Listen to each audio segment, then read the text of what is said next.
Tablado sa ilang mambabatas ang gusto ni dating Pangulong Rodrigo Duterte na ihiwalay ang Mindanao sa Pilipinas. Hindi raw kasi yan pwede sa ilalim ng kasalukuyang konstitusyon. Nasa frontline ng balitang yan si Camille Samonte.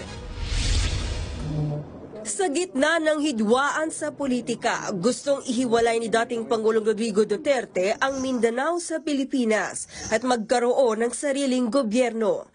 Gusto ko na. Nagsawa na ako sa ilang presidente na kasi. Kung ganon lang naman kayo dyan sa Luzon, pati sa Visayas, bahala kayo. Mindanao is rich.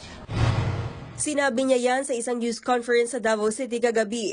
Ayon kay Digong, gagawin nila yan sa pamamagitan ng pangangalap ng mga pirma tulad ng ginawa sa People's Initiative para sa charter change. Hindi naman rebellion, hindi yan sedition.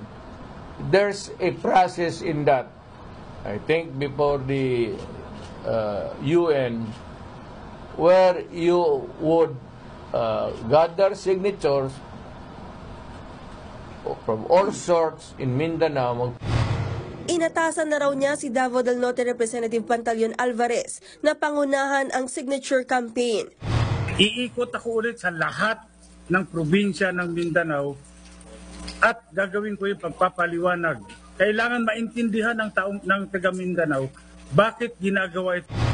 Pero para sa ilang kongresista, kailangan pang pag-aralan yan. Mindanao have been at the end of a minimum or minimal attention from the national government. Pero do sa punto na secession o i-separate natin, teka muna, ako personally gusto kong pag-aralan.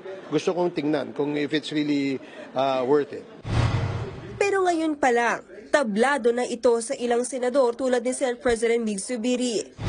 The last thing that we want is na magkagulo-gulo, magkawatak-watak ang ating bansa. Ang akin dyan ay slow down po natin ang away na yun.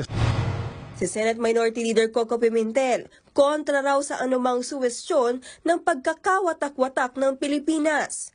Para naman kay Senator Cheese Escudero, hindi ito posible sa ilalim ng kasalukuyang saligang batas.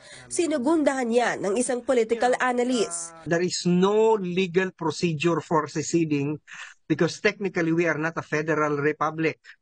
You know, don't have the presumption of autonomy of a state.